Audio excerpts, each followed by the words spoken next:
നമ്മൾ ഇനി അതിഥിയിലേക്ക് പോവുകയാണ്. ഇന്ന് അതിഥിയായി എത്തിയിരിക്കുന്നത് ഒരു കുട്ടി താരമാണ് അൻസു മരിയ തോമസ്. സിനിമകളിലൂടെ അൻസു നമുക്ക് മുന്നിലേക്ക് എത്തിയിരുന്നുവെങ്കിലും ഇപ്പോൾ സോഷ്യൽ മീഡിയയിലെ കണ്ടന്റിലൂടെ വൈറലായിരിക്കുകയാണ് അൻസുവും ടീമും. അൻസു, സ്വാഗതം ന്യൂസ് 3യിലേക്ക്. Thank you. അൻസുവിന്റെ കൂടെയുള്ള അഭിനേതാക്കളെ, നാട്ടിലെ എല്ലാവരെയും കൊണ്ട് ഒരു നാടിനെ മൊത്തം അഭിനയിപ്പിച്ചുകൊണ്ടിരിക്കുകയാണ് കുട്ടി സംവിധായിക അൻസു. അൻസു പറയൂ, ഏറ്റവും പുതിയ വിശേഷങ്ങൾ എന്താണ്? ഇതെങ്ങനെയാണ് ഈ കണ്ടന്റ് ക്രിയേഷനിലേക്ക് എത്തിയത്? ഞാൻ ഓൾറെഡി നേരത്തെ കുറച്ച് സിനിമകളിലൊക്കെ ചെയ്തിട്ടുണ്ട്, അഭിനയിച്ചിട്ടുണ്ട്. അങ്ങനെ ഒരു പ്രോഗ്രാം സൂര്യ ടിവിയിലെ ലാഫിമിലെ ചെയ്തു, ഫ്ലവേഴ്സിലെ കട്ട്റൂം 2-ലുണ്ടായിരുന്നു, പിന്നെ കോമഡി ഉത്സവത്തിലുണ്ടായിരുന്നു. അങ്ങനെ കോമഡി ഉത്സവത്തിൽ വന്നപ്പോഴാണ് ജയകൃഷ്ണൻ സാറിനെ പരിചയപ്പെട്ടത്. അപ്പം എന്നിട്ട് ഞങ്ങള് ഭയങ്കര ഫ്രണ്ട്സ് ആയി. എന്നിട്ട് ഞാനിപ്പോ ഡബ് മാഷ് ഒക്കെ ചെയ്തോണ്ടിരിക്കുന്ന ടൈമായിരുന്നു. മീൻസ് റീൽസ് ഒക്കെ ചെയ്യില്ലേ, റൈറ്റ്സ് ഒക്കെ ഉള്ള റീൽസ് ഒക്കെ, ഡാൻസ് കണക്ക് അങ്ങനത്തെ വീഡിയോസ് ഒക്കെ ചെയ്തോണ്ടിരുന്ന ടൈമായിരുന്നു. അപ്പത്തേക്ക് സാറിനോട് ചോദിച്ച്, നിനക്കെന്താ ഇങ്ങനെ ഒരു കണ്ടന്റ് അല്ലെങ്കിൽ വീഡിയോ ക്രിയേഷനിലോട്ട് പോയാലെന്താ, ഇങ്ങനെ സാറ് ഒരു സജഷൻ ചോദിച്ചപ്പോ അപ്പൊ ഞാൻ പറഞ്ഞു, എന്നോട് ചെയ്യാൻ ആരുമില്ല, വീട്ടുകാരാണെങ്കിൽ ക്യാമറയുടെ മുന്നിലോട്ട് വരില്ല, പുറകെ നിന്നിട്ട് എന്താണ് ചെയ്തു തരും. അപ്പൊ ഞാൻ പറഞ്ഞപ്പോഴത്തേക്കും പറഞ്ഞ്, നീ ആദ്യം ഫസ്റ്റ് നീ ഒറ്റയ്ക്ക് ചെയ്യ്, പിന്നെ ആൾക്കാർ പതുക്കെ പതുക്കെ വന്നോളൂ എന്ന് പറഞ്ഞു. എന്നിട്ട് ആ ഒരു വിശ്വാസത്തില് സാറിന്റെ മോട്ടിവേഷൻ കാരണം, സാറിന്റെ ഫുൾ സപ്പോർട്ടും പിന്നെ ഫാമിലിയുടെ ഫുൾ സപ്പോർട്ടും ഒക്കെ കാരണമാണ് ഞാൻ ആദ്യം വീഡിയോ തുടങ്ങിയത്. പിന്നെ നന്ദുവിനെ ഞാൻ വിളിച്ച് അത് കഴിഞ്ഞിട്ട് ശാന്താമ്മനെ വിളിച്ച്, അങ്ങനെ എന്റെ ഫ്രണ്ട്സിനെ വിളിച്ച്, അങ്ങനെ ഓരോരുത്തരെ വിളിച്ച് ഇത്രയായി. ശാന്താമ്മയുടെ കാര്യം പറയുമ്പോ അതിനു മുമ്പ് നമുക്കൊരു റീല് കാണാം. ശാന്താമ്മയുടെ കൂടെ ഉള്ള ഒരു റീല് കണ്ടിട്ട് നമുക്ക് അതിന്റെ വിശേഷങ്ങൾ പറയാം. ഇതുവരെ കണ്ടിട്ടില്ലാത്തവർ അതൊന്ന് കാണട്ടെ. ഒന്നിനെ വെറുതെ കൊടുത്തില്ല. അമ്മൂമ്മേ വിശക്കുന്നു, കഴിക്കാൻ വല്ല എന്താ? അകത്ത് ചോറ് ഇരിപ്പുണ്ട്. 4 മണിക്ക് ചോറോ സ്നാക്സ് ഒന്നും ഇരിപ്പില്ലേ? ക്രാഫ്റ്റ്സ് ഒക്കെ അയൽക്കൂട്ടം പെണ്ണുങ്ങളെ മീറ്റിംഗിൽ വന്നപ്പോ എടുത്ത് കഴിച്ചെന്നീ. അമ്മൂമ്മയുടെ പാലോണം പറഞ്ഞിട്ടില്ലേ, വരുന്നവർക്കും പോകുന്നവർക്കും എനിക്ക് വെച്ചേക്കണ സ്നാക്സ് എടുത്ത് കൊടുക്കരുതെന്ന്. അവർക്ക് വല്ല കട്ടൻ ചായ അലവല നനച്ചത് അവര് നനച്ചതോ വല്ലതും കൊടുത്താ പോരെ? അവരൊക്കെ അവര് നനച്ച് കഴിക്കാതിരിക്കുവാ. രമണി പറയുവാ സ്നഗീന്ന് വിഷ ഓർഡർ ചെയ്യാൻ. എന്റെ സ്നാക്സ് എനിക്ക് ഇപ്പൊ കിട്ടണം. അതിന് അവരിപ്പോ തിന്നു പോയില്ലേ, ഞാനെന്ത് ചെയ്യാനെ? അമ്മൂമ്മ പെട്ടെന്ന് റെഡിയാക്കി കടിച്ചു അമ്മനെ കൊണ്ട് എന്നെ വിഷം ഇറക്കിപ്പിക്കാൻ എനിക്ക് അറിയാം. എന്താ ശാന്താമ്മയും കൊച്ചുമോളുമായിട്ട് വന്നേ? ഞങ്ങൾ അമ്മമ്മയുടെ സപ്തതി ക്ഷണിക്കാൻ വന്ന. ആഹാ, അത് ശരിയാ. അപ്പൊ എന്താണ് സംഭവം? ഒരു നല്ല കാര്യം പറയാൻ വരുമ്പോ മുറ്റത്ത് നിർത്തിയാണോ സംസാരിക്കുന്നത്? അയ്യോ, ഞാനിത് മറന്നു. വാ.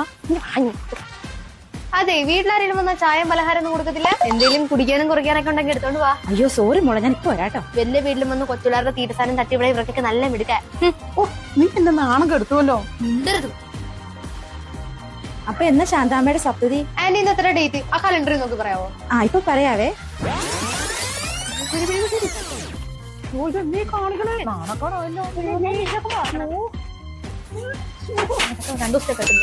ഇന്ന് ഡേറ്റ് 14. എന്നാ ഡേറ്റ് ഞങ്ങൾ തീരുമാനിച്ചിട്ട് പറയാവേ.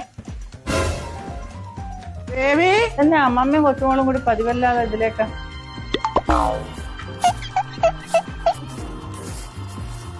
ഒന്ന് തന്നെ. അതിന് ശാന്തയ്ക്ക് 68 വയസ്സല്ലേ ആയുള്ളൂ, 70 വയസ്സിലല്ലേ സപ്തതി. എന്നാ ഞങ്ങൾ ഇവിടെ 2 വർഷം കഴിഞ്ഞ് വരാം. വേറെ ആരെങ്കിലും മീറ്റിംഗിൽ അൻസു, ഇത് കണ്ടിട്ട് ചിരിക്കാത്തവരായിട്ട് ആരും ഉണ്ടാവില്ല. എനിക്ക് ഏറ്റവും അതിനകത്ത് ഇഷ്ടപ്പെട്ടത് സ്നഗ്ഗിന്ന് പിശ ഓർഡർ ചെയ്യാന്ന് പറഞ്ഞതായിരുന്നു. അത് ആരുടെ കോമഡി ആയിരുന്നു? അത് ആരാണ് അതിനകത്ത് ആ ഒരു കണ്ടന്റില് ആ ഒരു ഡയലോഗ് എഴുതിയത്? ആര്? അൻസുവിന്റെ തന്നെയായിരുന്നോ? അത് ഞാൻ സാറും കൂടെ ഡിസ്കഷൻ ചെയ്തപ്പോ സാറ് പറഞ്ഞത് കണ്ടിട്ട് അത് ഗംഭീരായിട്ട് എനിക്ക് ഒന്നാമത്തെ കാര്യം അൻസുവിന്റെ ഡയലോഗ് ഡെലിവറി, അത് ചിരിക്കാതിരിക്കാൻ പറ്റില്ല. വെറുതെ എന്തെങ്കിലും പറഞ്ഞാൽ നമുക്കത് ഭയങ്കര കോമഡി ആയിട്ട് തോന്നും. അതിന്റെ കൂടെ ശാന്തമ്മയെ കുറിച്ച് പറയാം, അമ്മയെ കുറിച്ച് പറയാം. ഈ അമ്മ എങ്ങനെ കണ്ടെത്തിയത് കണ്ടന്റ്? എന്റെ തൊട്ടപ്പുറത്തെ വീട്ടിലെ അമ്മാമ്മയാണ്, ഞങ്ങളുടെ സ്വന്തം അമ്മാമ്മേനെ പോലെ തന്നെയാ. അപ്പൊ സാറ്റുകളിന്ന് ഒരു വീഡിയോയ്ക്കാണ് ഒരു അമ്മാമ്മയുടെ അല്ലെങ്കിൽ ഒരു അമ്മയുടെ ആവശ്യം ഉണ്ടായിരുന്നു. അപ്പൊ ജസ്റ്റ് അപ്പുറത്തെ ചെന്നിട്ട് ഞങ്ങൾ ജസ്റ്റ് ചോദിച്ചു, എങ്ങനെ വീഡിയോ ചെയ്യുന്നുണ്ടോ, വരാൻ പറ്റുമെന്ന് ചോദിച്ചു. അപ്പൊ ശാന്തമ്മ പറഞ്ഞു, പിന്നെന്താ കൊച്ചിന്റെ പരിപാടിയിലെ വരാലോ എന്നും പറഞ്ഞ്. ആദ്യം ഇന്നത്തെ അഭിനയിച്ച എല്ലാവർക്കും ആദ്യം കുറച്ച് ചമ്മലൊക്കെ ഉണ്ടായിരുന്നു. അയ്യോ ഞാൻ അഭിനയിച്ച ശരിയാവോ, അങ്ങനെ ഒരു ഇതുണ്ടായിരുന്നു. പിന്നെ അവര് ചെയ്ത് സെറ്റായി. അങ്ങനെ നിങ്ങളുടെ ഈ ഇത് ഷൂട്ട് ചെയ്യുന്ന സമയത്ത് ഈ ചിരിയൊക്കെ ഉണ്ടാവുമായിരിക്കും അല്ലേ? കാരണം സ്വാഭാവികമായിട്ട് സ്ക്രിപ്റ്റ് ഔട്ട് വരുമ്പോ നമുക്ക് ഭയങ്കര ചിരി. എങ്ങനെ ഷൂട്ടിംഗ് സമയത്തുള്ള സംഭവമൊക്കെ പറയൂ. ഷൂട്ടിംഗ് സമയത്ത് ഈ സ്ക്രിപ്റ്റ് അവര് കേൾക്കുമ്പോ ഞാൻ ഓൾറെഡി ഞാനും സാറും കൂടെ ഡിസ്കഷൻ ചെയ്തിട്ട് സ്ക്രിപ്റ്റ് സെറ്റ് ആക്കിയിട്ട് അപ്പോഴായിരിക്കും സ്ക്രിപ്റ്റ് സെറ്റ് ആക്കി വെച്ചേക്കണം. എന്നിട്ട് അവരുടെ മുന്നിൽ ആ ടൈം ആകുമ്പോൾ ജസ്റ്റ് ഡയലോഗ് പറഞ്ഞു കൊടുക്കുമ്പോഴത്തേക്കും അവരെന്ത് കൗണ്ടർ ഉണ്ടെങ്കിൽ അവർ ചിരിക്കും. കൊള്ളാലോ അങ്ങനെയൊക്കെ പറയും. പിന്നെ അങ്ങനെ ഭയങ്കര സ്ട്രിക്റ്റ് ഒന്നല്ല, എല്ലാവർക്കും പറയും. ചളിയൊക്കെ അടിച്ച് കുറച്ച് കോമഡി രീതിയിലാണ് ചെയ്യുന്നത്.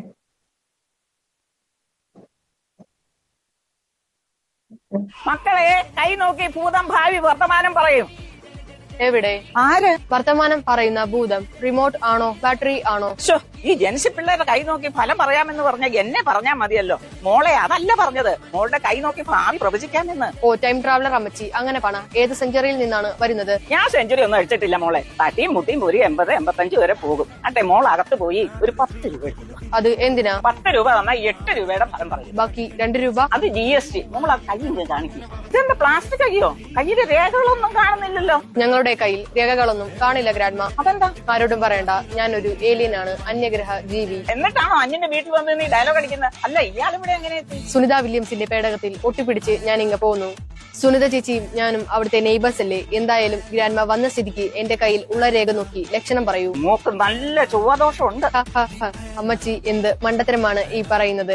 ഞാൻ 5 വരെ പഠിച്ചത് ചൊവ്വ ഗവൺമെന്റ് LP സ്കൂളിലാണ്. ഞങ്ങൾക്ക് ചൊവ്വ സീനല്ല. ഭൂമി ദോഷം വല്ലതും ഉണ്ടോ എന്ന് നോക്കൂ. മോളുടെ നാട്ടിലെ സെറ്റപ്പ് ഒക്കെ വേറെയാണല്ലേ? പിന്നല്ല, അവിടെ ഓക്സിജന്റെ ഒരു പ്രശ്നം മാത്രമേ ഉള്ളൂ. നിങ്ങളുടെ നാട്ടിൽ ഉത്സവത്തിന് ഹൈഡ്രജൻ ബലൂൺ കയ്യിൽ നിന്ന് പോയാൽ മേളിലോട്ട് പോകത്തില്ലേ? അവിടെ ഞങ്ങൾ ശ്രദ്ധിച്ചു നിന്നില്ലെങ്കിൽ ഞങ്ങളോട് അങ്ങ് പോവും. എന്റെ അപ്പൂപ്പൻ ഹൈഡ്രജൻ ബലൂണും കൊണ്ട് ബ്ലാക്ക് ഹോളിലോട്ട് കയറി പോയിട്ട് ഇതുവരെ ഒരു വിവരവും കിട്ടിയിട്ടില്ല. എങ്കിൽ ശരി, തുമ്പേ നാരടയ്ക്ക് ലാസ്റ്റ് റോക്കറ്റ് ഉണ്ട്, അതിലൊട്ടി പിടിച്ചാൽ സന്ധ്യയ്ക്ക് മുമ്പ് വീട്ടിലെത്താം. അപ്പോൾ ബൈ. ഞാൻ വന്നപ്പോ എന്നെ ഇയാൾക്ക് ഇച്ചിരി റെസ്റ്റ് കിട്ടിയല്ലേ? സത്യം, നീ വരുന്നതിന് മുന്നേ നാട്ടിൽ എന്ത് അൻസു, ഈ നമ്മൾ ഒരുപാട് കുഞ്ഞുങ്ങൾ ഇതുപോലെ സോഷ്യൽ മീഡിയയിൽ പല കാര്യങ്ങളും ചെയ്തിടുന്നുണ്ട്. പ്രത്യേകിച്ച് കൂടുതലും അഭിനയിക്കാൻ ഇഷ്ടമുള്ളവരായിരിക്കും. പക്ഷെ അൻസുവിനെ സംബന്ധിച്ചിടത്തോളം ഡയറക്ഷൻ എനിക്ക് ഇഷ്ടമാണ്, അല്ലെങ്കിൽ എനിക്കൊരു ഡയറക്ടർ ആവണമെന്നൊക്കെ പറഞ്ഞു വരുന്നവർ വളരെ കുറവായിരിക്കും. എന്താ മോക്ക് ചെറുതിലെ തൊട്ട് അങ്ങനെ ഒരു ആഗ്രഹമുണ്ടോ, അല്ലെങ്കിൽ എങ്ങനെയാണ്, ആരാണ് ഈ ഒരു കഴിവ് കണ്ടെത്തിയത്? അത് ശരിക്കും പറഞ്ഞാൽ എനിക്ക് ഡയറക്ഷൻ ചെയ്യണമെന്ന് ഞാൻ ഓരോ സിനിമയിൽ അഭിനയിക്കാൻ പോകുമ്പോഴത്തേക്ക് അവരിങ്ങനെ ഡയറക്ട് ചെയ്ത് കണ്ടിട്ട് കൊള്ളാൻ എനിക്ക് അങ്ങനെ ചെയ്യണം എന്നുണ്ട്. എനിക്ക് ഭയങ്കര ഇഷ്ടാ ആ ഡയറക്ഷൻ ചെയ്യുന്നത്. അപ്പൊ അത് ഞാൻ പപ്പാനോട് പറഞ്ഞപ്പോ പപ്പ അതിന് ചെയ്യാൻ പറ്റിയത് എന്താന്നൊക്കെ ചെയ്യുന്നുണ്ടായിരുന്നു. പിന്നെ സാറിനോട് പറഞ്ഞപ്പോ സാർ ശരിക്കും പറഞ്ഞാൽ വീഡിയോ ക്രിയേറ്റർ ആണ്, കണ്ടന്റ് ക്രിയേറ്റർ ആണ്, സ്ക്രിപ്റ്റ് റൈറ്റർ ആണ്, ആക്ടർ ആണ്. ഇപ്പൊ കുറച്ച് സിനിമയിലൊക്കെ അഭിനയിച്ചുകൊണ്ടിരിക്കുകയാണ്, സ്ക്രിപ്റ്റിലാണ്. അപ്പൊ സാറിനോട് പറഞ്ഞ് നീ തന്നെ ഡയറക്ട് ചെയ്തിട്ടൊരു വീഡിയോ ചെയ്യ്. അങ്ങനെ സാറിന്റെ സപ്പോർട്ടോടെയാണ് വീഡിയോ, സാറിന്റെ എല്ലാ സപ്പോർട്ടും ഉള്ളത് കൊണ്ടാണ്, സാറിന്റെയും ഫാമിലിയുടെയും ഫുൾ സപ്പോർട്ട് ഉണ്ടായതുകൊണ്ടാണ് വീഡിയോ ചെയ്യുന്നത്. അതാണ് എവിടം വരെ എത്തിയത്. അതെ, ഇപ്പൊ എനിക്ക് തോന്നുന്നു അൻസുവിന്റെ വീഡിയോ ഒരുപാട് പേര് കാണുന്നുണ്ട്. റിപ്ലൈ കമന്റ്സ് ഒക്കെ വായിക്കാറുണ്ടോ? ഉണ്ട്.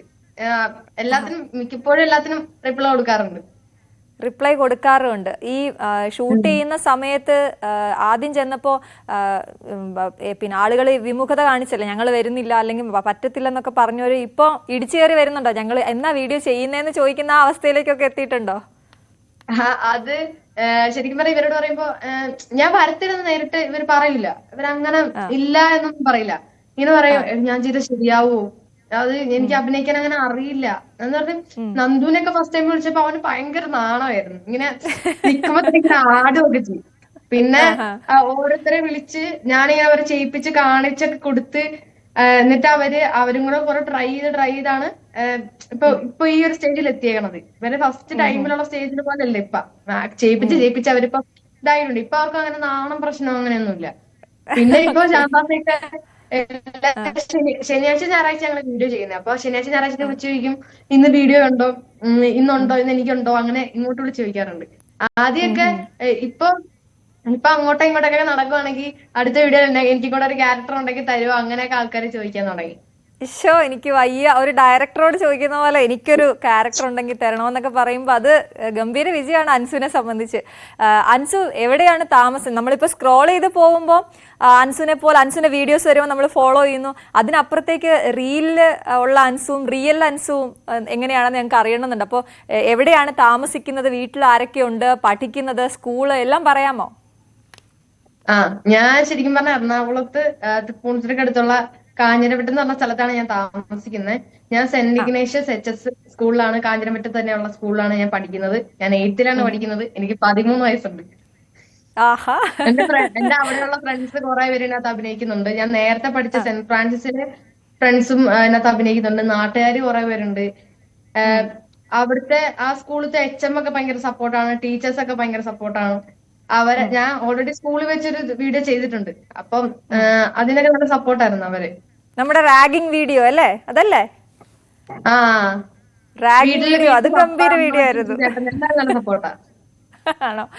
വീട്ടിൽ ആരൊക്കെ ഉണ്ടെന്ന് പറഞ്ഞേ? വീട്ടില് അച്ഛൻ, അമ്മ, ചേട്ടൻ, ചേച്ചി, പിന്നെ ഞാൻ, പിന്നെ ഒരു പൂച്ച, ഒരു പട്ടി. ആ, പൂച്ചയൊക്കെ വരെ അഭിനയിക്കുന്നുണ്ടല്ലേ? ഉണ്ടുണ്ടായില്ല. അല്ല, എല്ലാരും വന്നിട്ടുണ്ട്. ഇവരൊക്കെ എന്താ ചെയ്യുന്നതെന്ന് പറയാം? അച്ഛനും അമ്മയും ആങ്ങളെയും ഒക്കെ എന്താ ചെയ്യുന്നതെന്ന് പറയൂ. ചേട്ടൻ UK എന്താ പഠിക്കുകയും ജോലിയും കൂടെയാ. അമ്മ ഹൗസ് വൈഫ്, പപ്പ ബിസിനസ്. ചേച്ചി പഠിക്കുന്നു. ആ, ചേച്ചിയെ പറഞ്ഞില്ലെങ്കിൽ ഇത് കഴിയുമ്പോ ചേച്ചി ചോദിക്കുമല്ലോ അല്ലെ, അതുകൊണ്ട് പെട്ടെന്ന് പറഞ്ഞു, പെട്ടെന്ന് ഉൾപ്പെടുത്തി. ഞാൻ ചോദിക്കുന്നത്, ഇത്രയും വൈറലായതിനു ശേഷം അൻസു പുറത്തേക്കൊക്കെ ഇറങ്ങുമ്പോ തിരിച്ചറിയുന്ന സമയമൊക്കെ കഴിഞ്ഞു. ഇപ്പൊ കൂടെ ഒന്ന് സെൽഫി എടുക്കുന്നൊക്കെ ഉണ്ടോ ഇപ്പൊ ആൾക്കാര്? ഉണ്ട്, സെൽഫി ഒക്കെ എടുക്കുന്നുണ്ട്. ചേച്ചി ശ്രീവല്ലി എന്ന് പറഞ്ഞ ഒരു ക്യാരക്ടറായിട്ട് പുഷ്പയുടെ സ്പൂഫിന് വന്നിട്ടുണ്ടായി. അതാണ് എന്റെ ചേച്ചി. ഓഹോ, ഓക്കേ. ചേച്ചി ഉണ്ടോ അവിടെ? ചേച്ചി ഉണ്ട് ഇവിടെ. ചേച്ചി അടുത്ത് നോക്കി നിക്കുന്നുണ്ടെന്ന് തോന്നല്ലോ, അങ്ങോട്ട് നോക്കുന്നോണ്ട്. ഉണ്ട്, ഇവിടെ TV വെച്ചിട്ടുണ്ട് കാണാനും. ആണല്ലേ? ഓക്കെ. അപ്പോ ഞാൻ ചോദിക്കുന്നത്, നമ്മുടെ ഈ ഡയറക്ഷൻ അല്ലെങ്കിൽ സ്ക്രിപ്റ്റ് റൈറ്റിങ്ങിനൊക്കെ വേണ്ടത് അഭിനയത്തിനപ്പുറത്തേക്ക് നമ്മൾ കറണ്ട് അഫയേഴ്സ് അറിഞ്ഞിരിക്കണം, വാർത്തകൾ ശ്രദ്ധിച്ചിരിക്കണം, അങ്ങനെയൊക്കെയല്ലേ? ഇപ്പൊ നമ്മുടെ ആ ലഹരിയുമായിട്ട് ബന്ധപ്പെട്ട് ചെയ്ത സാധനമൊക്കെ അങ്ങനെ ഒന്നാണ്. നമുക്ക് അതൊന്ന് കണ്ടാലോ? അത് കണ്ടിട്ട് നമുക്ക് അതിനെക്കുറിച്ച് സംസാരിക്കാം.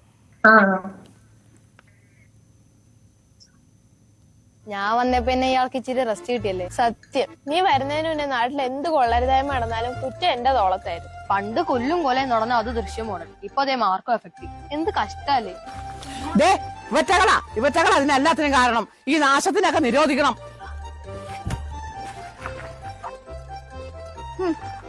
ദേ അമ്മമാരെ, ഈ വക സിനിമകളെ യുവതലമുറയെ വഴിതെറ്റിക്കുന്നത്. അടിച്ചോടിക്ക് പറ്റകളെ, എഴുന്നേറ്റ് പറ സാമൂഹിക വിപത്തുകളെ.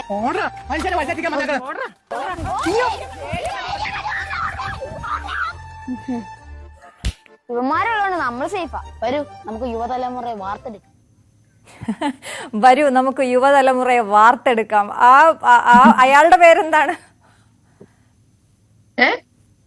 അയാളുടെ പേരെന്താണ്? ആ കഥാപാത്രം ചെയ്ത ആളുടെ പേര് അതാണ് നന്ദു അല്ലേ? ഓക്കെ. ആ, നന്ദു അപ്പൊ അടിപൊളിയായിട്ട് അത് പ്രസന്റ് ചെയ്യുന്നു. അച്ചുകുട്ടൻ. ഓക്കെ. ഇവരെല്ലാം ഇപ്പൊ താരമാണ് അൻസുവിന്റെ വീഡിയോയിൽ അഭിനയിച്ചതിന് ശേഷം. ഞാൻ പറഞ്ഞു വന്നത് ഇതാണ്, ഇപ്പൊ ഈ സിനിമകളുടെ കാര്യമാണെങ്കിലും വാർത്തയാണെങ്കിലും ഒക്കെ അറിഞ്ഞിരുന്നാലേ നമുക്ക് സ്ക്രിപ്റ്റിംഗ് കൃത്യമായിട്ട് ചെയ്യാൻ പറ്റുള്ളൂ. അപ്പൊ അതൊക്കെ അൻസു ശ്രദ്ധിക്കാറുണ്ടോ? അങ്ങനെ ചെയ്യാറുണ്ടോ? ഓൾറെഡി സോഷ്യൽ മീഡിയ എന്തെങ്കിലും ആക്സിഡന്റ് ആയിട്ട് എന്തെങ്കിലും സംഭവിക്കുവാണെങ്കിൽ ഓൾറെഡി സോഷ്യൽ മീഡിയയിൽ ഇങ്ങനെ വരും. പിന്നെ പപ്പ എപ്പോഴും വാർത്ത വെക്കാറുണ്ട് ഇടയ്ക്കിടയ്ക്ക്.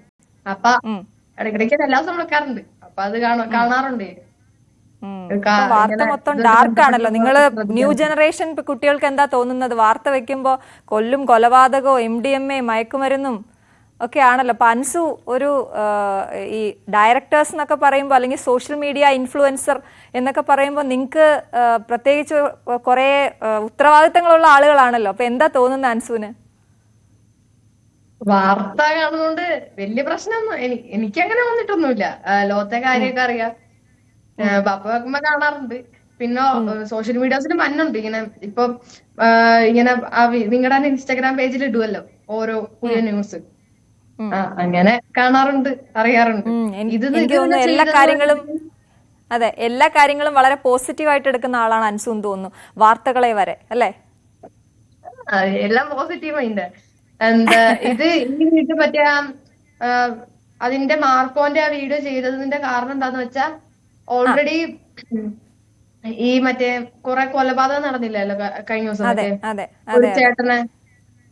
അത് കണ്ട് പിന്നെ സാറിനോട് ചോദിച്ച്, എടി നിനക്ക് ചെയ്യാൻ പറ്റുമോന്ന് ചോദിച്ചു. അപ്പൊ പറഞ്ഞ അതിനിപ്പോ എന്താ ചെയ്യാന്ന് പറഞ്ഞു. അപ്പൊ സാറ് ചോദിച്ചത് കുറച്ച് റിസ്ക് ഉള്ള പരിപാടിയാണ്, അത് കുറച്ച് ഇതുണ്ട്, അപ്പൊ അതുകൊണ്ട് ചെയ്യാൻ പറ്റുമോന്ന് ചോദിച്ചപ്പോഴത്തേക്കും പറഞ്ഞു അതിനിപ്പോ എന്താ ചെയ്യാന്ന് പറഞ്ഞു. ഒറ്റ വേണ്ടി ചെയ്തതാണ് സംഭവം. ഞാൻ അതാണ് ചോദിച്ചത്. അപ്പൊ ഇത് സ്ക്രിപ്റ്റ് ചെയ്തിട്ട് അൻസു അയച്ചു കൊടുക്കാറുണ്ടോ, അദ്ദേഹത്തിന് അയച്ചു കൊടുക്കാറുണ്ടോ, എന്നിട്ട് തിരുത്തി തരുവാണോ ചെയ്യുന്നത്, അതോ നിങ്ങൾ രണ്ടുപേരും ആലോചിച്ചിട്ടാണോ ചെയ്യുന്നത്?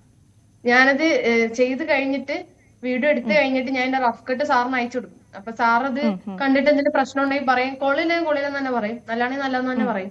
എന്നിട്ട് ഓക്കെ ആണെങ്കിൽ ആ ബീജം കയറ്റും, ബീജം കയറ്റിയിട്ട് ഒന്നുകൂടെ സാറിന് അയച്ചു കൊടുക്കും, എന്നിട്ട് അത് കിട്ടും. അൻസു ഇപ്പൊ ചെയ്തോണ്ടിരിക്കുന്നത് കഥ, തിരക്കഥ, സംഭാഷണം, സംവിധാനം, അഭിനയം, എഡിറ്റിംഗ്, ഇനി എന്തെങ്കിലും ഉണ്ടോ? വീട്ടിൽ നിന്നുള്ള സപ്പോർട്ട് എങ്ങനെയാ? പപ്പ വേണ്ടതൊക്കെ ചെയ്തു തരുന്നുണ്ടെന്ന് പറഞ്ഞെങ്കിലും എന്തെങ്കിലുമൊക്കെ കൂടുതൽ പഠിക്കാൻ പോണം, ഈ ഡയറക്ടർ ആകണം എന്ന് പറയുമ്പോൾ കൂടുതൽ ടെക്നിക്കൽ കാര്യങ്ങളൊക്കെ അറിയാൻ ശ്രമിക്കാറുണ്ടോ അൻസു? ഉണ്ട്. എന്റെ ഫാമിലി എല്ലാരും നല്ല സപ്പോർട്ടാ. ഇതിനങ്ങനെ നെഗറ്റീവ് അങ്ങനെയൊന്നും പറയാറൊന്നുമില്ല. പിന്നെ ഇടയ്ക്കിടയ്ക്ക് പറയാറുണ്ട്, എഡിറ്റ് ചെയ്യുവാണെങ്കിൽ പറയും പെട്ടെന്ന് എഴുതെടുത്തിട്ട് പഠിക്കുന്നൊക്കെ അമ്മയൊക്കെ പറയും. അമ്മ എല്ലാവരും, ഞാൻ സ്റ്റാൻഡ് വെച്ചിട്ടാണ് എടുക്കുന്നതെങ്കിലും അതിന്റെ ബാക്കിൽ നിന്നിട്ട് ഫോക്കസ് ഒക്കെ സെറ്റ് ആക്കുന്ന അമ്മ, പപ്പ, ചേട്ടൻ, ചേച്ചി എല്ലാരും ചെയ്യാറുണ്ട്. എല്ലാരും നല്ല സപ്പോർട്ടാ. എല്ലാരെയും ക്രിയേറ്റീവ് ആക്കി അൻസു. പപ്പാനോട് ഇപ്പൊ എന്താ ഈ വീഡിയോക്ക് ഈ ഒരു പ്രോപ്പർട്ടി വേണം, അല്ലെങ്കിൽ അങ്ങനെ വേണം, ഇങ്ങനെ വേണം പറഞ്ഞാൽ അപ്പൊ എവിടെയെങ്കിലും സംഘടിപ്പിച്ച് തരും. സ്കൂളില് അന്ന് ഷൂട്ട് ചെയ്ത കാര്യം പറഞ്ഞെങ്കിലും സ്കൂളിലെ സപ്പോർട്ടിനെ കുറിച്ച് പറഞ്ഞില്ല. സ്കൂളിലും താരമായിരിക്കുമല്ലോ അല്ലേ? അങ്ങനെയൊക്കെ പറയാം. എന്റെ ഫ്രണ്ട്സ് എല്ലാരും നല്ല സപ്പോർട്ടാ. ഇങ്ങനെ മറ്റേ വീഡിയോ ഉണ്ടായിരുന്നു, ഈ മറ്റേ മിച്ചർ വറക്കുന്ന വീഡിയോ ഉണ്ടായിരുന്നു, അത് കണ്ടായിരുന്നു, അങ്ങനെയൊക്കെ വന്ന് പറയും. പിന്നെ പിള്ളേരൊക്കെ വന്നിട്ട് ചേച്ചി ഭയങ്കര ഫാനാ എന്നൊക്കെ. ഞാൻ ഈ വർഷമാണ് സെന്റ് ഇഗ്നേഷ്യസിലോട്ട് വന്നത്. അപ്പൊ അവിടുത്തെ പിള്ളേരൊക്കെ വന്നിട്ട് ഇങ്ങനെ കൊറോണ പറഞ്ഞായിരുന്നു, ആ ചേച്ചി ചേച്ചിയുടെ വീഡിയോസ് കാണാറുണ്ട്, ഞാൻ ഭയങ്കര ഫാനാണ്, എന്റെ ചേട്ടൻ ഭയങ്കര ഫാനാണ്, എന്റെ ചേച്ചി ഭയങ്കര ഫാനാണ്, വീട്ടുകാരും എല്ലാ ദിവസവും ഇരുന്ന് കാണാറൊക്കെ ഉണ്ട്, അങ്ങനെയൊക്കെ പറയാം. ടീച്ചർമാർക്ക് ഒടുക്കത സപ്പോർട്ടാ.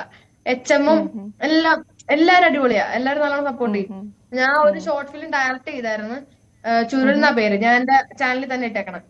അപ്പൊ അത് ഞങ്ങള് സ്കൂളിൽ ഇങ്ങനെ കാണിച്ചായിരുന്നു പ്രൊജക്ടർ വെച്ചിട്ട്. അപ്പൊ ഞാൻ അന്നത്തെ ദിവസം ഒരു സിനിമയുടെ വർക്കില് തിരുവനന്തപുരത്തായിരുന്നു. അത് കഴിഞ്ഞിട്ട് ഞാൻ തിരിച്ചു വന്നപ്പോഴത്തേക്കും എല്ലാ ടീച്ചർമാരൊക്കെ വന്നിട്ട് പറഞ്ഞു, മറ്റേ സിനിമ കണ്ടായിരുന്നു, മറ്റേ ഷോർട്ട് ഫിലിം കണ്ടായിരുന്നു, അത് അടിപൊളിയായിരുന്നു, കരഞ്ഞു പോയി, അങ്ങനെ കുറെ എല്ലാരും വന്ന് പറഞ്ഞായിരുന്നു. നമ്മളിനി സിനിമയാണ് വിട്ടുപോയൊരു കാര്യം. സിനിമയെ കുറിച്ച് പറയൂ. ആദ്യത്തെ സിനിമ ഏതായിരുന്നു? എനിക്കൊന്ന് UKG തൊട്ട് അഭിനയം തുടങ്ങിയതാണ്, ഇപ്പൊ 8ാം ക്ലാസ്സിൽ പഠിക്കുന്നു. ആ സിനിമകളെ കുറിച്ച് പറയൂ, ആ എക്സ്പീരിയൻസും കൂടി. ഞാൻ ആദ്യം എന്നിട്ട് നീ എന്ന് പറഞ്ഞൊരു ഷോർട്ട് ഫിലിമില് എന്റെ ചേച്ചി മെയിൻ ക്യാരക്ടർ ആയിട്ടുള്ള ഒരു ചെറുപ്പകാലമാണ് ഞാൻ ചെയ്തത്. ചേച്ചിയുടെ ചെറുപ്പകാലം ഷോർട്ട് ഫിലിമാണ് ചെയ്തത്. എന്നിട്ട് ഇങ്ങനെ ഒരു പ്രോഗ്രാമിന് എന്റെ അച്ഛനമ്മയ്ക്കൊക്കെ തോന്നി എനിക്ക് അഭിനയിക്കാൻ കഴിവുണ്ടെന്ന് തോന്നി. അങ്ങനെ ഓരോ ഓഡിഷനൊക്കെ പോയി, ഫസ്റ്റ് ഓഡിഷനൊക്കെ പോയി, പിന്നെ ഡയറക്ടർ കോളൊക്കെ വന്ന് അങ്ങനെ ചെയ്തു. ഇപ്പൊ ഒരു പള്ളിച്ചട്ടമ്പി എന്ന് പറഞ്ഞ ടോവിനോ സാറിന്റെ ഡിജോ സാറിന്റെ ഒരു പടത്തിൽ അഭിനയിക്കാൻ പോവാ. അണലി എന്ന് പറഞ്ഞ മിഥുൻ മാനൻ സാറിന്റെ ഒരു വെബ് സീരീസ് അഭിനയിച്ച് കഴിഞ്ഞു. പിന്നെ ലവാഷൻ ഡ്രാമ, അതിരാത്രി, ജാനേമൻ, കുംബാരീസ്, കേശുവേണ്ടനാഥൻ, നാഷണൽ അവാർഡ് കിട്ടിയ കള്ളനോട്ടം, തെലുങ്കോട കബല, അങ്ങനത്തെ കുറച്ച് പടത്തിലൊക്കെ അഭിനയിച്ചു കഴിഞ്ഞു. അപ്പൊ അൻസു ഇത്രയും സിനിമയിലൊക്കെ അഭിനയിച്ചു. ഇനി ഇറങ്ങാനിരിക്കുന്നു സിനിമകളൊക്കെ വലിയ പ്രതീക്ഷയുണ്ട്. ഞാൻ ചോദിക്കുന്നത്, ഇങ്ങനെ ഒരാളെ നമുക്ക് ഭയങ്കരമായിട്ട് ഇഷ്ടം ഉണ്ടാവുമല്ലോ, പ്രത്യേകിച്ച് നമ്മുടെ ഫീൽഡ്, നമ്മൾ ആഗ്രഹിക്കുന്ന ഫീൽഡിൽ. അപ്പൊ സിനിമയിൽ ഏറ്റവും അൻസുവിന് ഇഷ്ടപ്പെട്ട നടിമാരിൽ ആരാ ഇഷ്ടം? നടിമാരില് എനിക്ക് അങ്ങനെ ഉർവശി ചേച്ചി ഉണ്ട്, മഞ്ജു വാര്യർ ആന്റി ഉണ്ട്, ചേച്ചി ഉണ്ട്. അങ്ങനെ അതൊരു സംശയമാണ് എല്ലാവർക്കും, ആന്റിന്ന് വിളിക്കണോ ചേച്ചിന്ന് വിളിക്കണോ എന്നല്ലേ? ഓരോ ദിവസം കഴിയുമ്പോഴും പ്രായം കുറഞ്ഞു വന്നോണ്ടിരിക്കുക. പിന്നെയോ നടന്മാരിലാണെങ്കിലോ? നടന്മാരിൽ എനിക്ക് ദിലീപേട്ടൻ ഇഷ്ടമാണ്, വിജയ് സാറ്. ഇപ്പൊ നോക്കുവാണെങ്കിൽ ബേസിൽ ചേട്ടൻ, നസ്ലിൻ ചേട്ടൻ, മാത്യു ചേട്ടൻ, അങ്ങനെ. പിന്നെ മമിത ചേച്ചി, മമിത ചേച്ചി, അനശ്വര ചേച്ചി, അങ്ങനെ അവരെയൊക്കെ എനിക്ക് ഇഷ്ടമാണ്. അനശ്വരയുടെ എവിടേക്കോ ഒരു ചായ ഉണ്ടെന്ന് ആൾക്കാർ പറയാറുണ്ടോ? പറഞ്ഞിട്ടുണ്ട്. അതിന് കുറെ പേര് പറഞ്ഞിട്ടുണ്ട്. മീര ജാസ്മിൻ ചേച്ചി, അങ്ങനെ കുറെ പേര് പറഞ്ഞിട്ടുണ്ട്. ഏറ്റവും കൂടുതൽ ഇപ്പൊ അനശ്വര ചേച്ചിയുടെ ആണ് പറയാറ്. ഇൻസ്റ്റയിലേക്ക് കമന്റ് ഒക്കെ കുറെ വന്നിട്ടുണ്ട്. പിന്നെ കോമഡി ഉത്സവത്തിലും കട്ട് റൂമിലൊക്കെ ചെയ്തപ്പോഴാണെങ്കിലും അവിടുത്തെ ജഡ്ജസ് ഒക്കെ പറയാറുണ്ട്, അവിടുന്ന് ഇവിടുന്നൊക്കെ നോക്കുമ്പോ ഇന്ന ആളിൽ കട്ടുണ്ട്, അങ്ങനെയൊക്കെ പറയാറുണ്ട്. അപ്പോൾ നമ്മൾ ഇതൊക്കെ ചെയ്യുമ്പോൾ നമ്മളൊരു എന്താണ് പറയുന്നത്, സോഷ്യൽ മീഡിയയിൽ വളരെ കൈകാര്യം ചെയ്യുമ്പോൾ വളരെ സൂക്ഷിച്ചാണല്ലോ കാര്യങ്ങളൊക്കെ ചെയ്യുക. അപ്പോൾ എന്തെങ്കിലുമൊക്കെ പ്രൊമോഷൻസ് വീഡിയോസ് ഒക്കെ ചെയ്യാറുണ്ടോ അൻസു? അതിനെക്കുറിച്ചൊക്കെ പറയാമോ? ഞാൻ എമ്മ മാട്രസിന്റെ ഒരു പരസ്യം ചെയ്തു, പ്രൊമോഷൻ ചെയ്തു. പിന്നെ മാട്രിമോണി ഒരു പിന്നെ മൈജിയുടെ ഒരു പ്രൊമോഷൻ ചെയ്തു. അങ്ങനെ 2-3 ചെയ്തു. സാറിനോട്ടാണ് നേരത്തെ കോണ്ടാക്ട്. ഇൻസ്റ്റയിൽ ഇപ്പൊ സാറിനാണ് എന്റെ അറിയാണെങ്കിലും സാറിനാണ് മെസ്സേജ് അയക്കാറ്. സാറ് നല്ലതാണെങ്കിൽ ചൂസ് ചെയ്തിട്ട് പറയും. നമുക്കൊരു ഗൈഡ് ഉള്ളതിന്റെ ഒരു ബലം ഉണ്ടല്ലേ അൻസു? അതാണ് ഏറ്റവും വലിയ ഭാഗ്യം. ഈ അഭിനയിച്ച സിനിമയിൽ ടൊവിനോയുടെ സിനിമയിൽ അഭിനയിച്ചു എന്ന് പറഞ്ഞില്ലേ? ടൊവിനോ ആയിട്ട് എന്തെങ്കിലും സ്ക്രീൻ സ്പേസ് ഉണ്ടായിരുന്നോ? അഭിനയിക്കാൻ പോണേ ഉള്ളൂ. അവര് എന്താ സെറ്റ് ആക്കി വെച്ചിട്ടുണ്ട്. ഏപ്രിലിൽ എന്തോ ഷൂട്ട് തുടങ്ങും. അതിന്റെ എക്സൈറ്റ്മെന്റ് ഉണ്ടോ? ഇപ്പൊ ഈ ഉദ്ഘാടനത്തിനൊക്കെ പോവാറുണ്ടോ അൻസു? ഉണ്ട്. ബാക്കിയിരിക്കുന്നുണ്ട്. ഇതൊക്കെ ഉദ്ഘാടനത്തിന് പോയിട്ട് കിട്ടിയതാണ്. നാട്ടില് ദാ പോന്നു. നാട്ടിൽ എനിക്ക് തോന്നുന്നു ഈ റീലിലുള്ള അൻസു തന്നെയാണെന്ന് തോന്നുന്നല്ലേ ലൈഫിലും? അങ്ങനെ പറയാറുണ്ടോ ആളുകള്?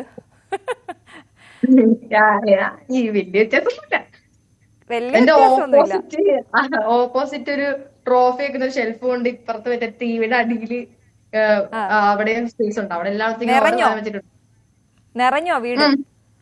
ഏകദേശം ഇവിടുത്തെ കയ്യിന്റെ അപ്പുറത്തെ റൂമിലേക്ക് കൊണ്ടുവച്ചിട്ടുണ്ട്. അപ്പൊ ഇനി 8ലേക്കാണോ അതോ 8ാം ക്ലാസ് പരീക്ഷ എഴുതിയേക്കുവാണോ? ഞാൻ 8ാം ക്ലാസ് പരീക്ഷ എഴുതി കഴിഞ്ഞു.